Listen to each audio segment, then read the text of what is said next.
Glenn McGrath Australia cricket చరిత్రలో ఒక వెన్నెముక లాంటి ఆటగాడని చెప్పడంలో ఎటువంటి సందేహం లేదు. అతడు తన అద్భుతమైన ఫాస్ట్ బౌలింగ్ తో ప్రపంచంలోనే అత్యుత్తమ బ్యాట్స్మెన్లకే భయం పుట్టించాడు. లైన్ అండ్ లెంత్ మీద అతడికి ఉన్న నియంత్రణ అతడిని ఇతర బౌలర్ల కంటే ప్రత్యేకంగా నిలబెట్టింది. మెగ్రాత్ బౌలింగ్ లో వేగం కంటే ఖచ్చితత్వమే ప్రధాన ఆయుధం. ఒకే స్థిరమైన లైన్ లో బంతి వేస్తూ బ్యాట్స్మెన్ల సహనాన్ని పరీక్షించేవాడు. చిన్న తప్పిదాన్ని కూడా వదలకుండా వికెట్లు పడగొట్టడంలో అతడు దిట్ట.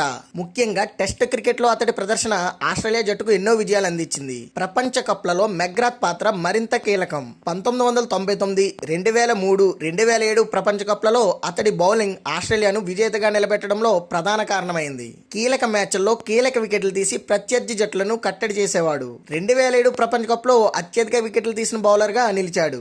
గ్లెన్ మెగ్రాత్ తన అద్భుతమైన కెరీర్ కు గౌరవప్రదమైన ముగింపు పలికాడు. 2006, 2007 మధ్య జరిగిన యాసెస్ సిరీస్ అనంతరం అంతర్జాతీయ క్రికెట్ కు వీడ్కోలు చెప్పాడు. ఆ సిరీస్ లో తన 500వ టెస్ట్ వికెట్ సాధించి చరిత్ర సృష్టించాడు. ఇది అతడి స్థిరత్వం, నిబద్ధతకు నిదర్శనం. 2007 క్రికెట్ ప్రపంచ కప్ అతడి చివరి అంతర్జాతీయ టోర్నమెంట్ గా నిలిచింది. ఆ ప్రపంచ కప్ లో అత్యధిక వికెట్లు తీసి ప్లేయర్ ఆఫ్ ద టోర్నమెంట్ గా ఎంపికయ్యాడు. ప్రపంచ కప్ విజేతగా కెరీర్ ను ముగించడం చాలా కొద్ది మందికే దక్కిన ఘనత. ఆ జాబితాలో మెగ్రాత్ ముందు వరుసలో ఉంటాడు.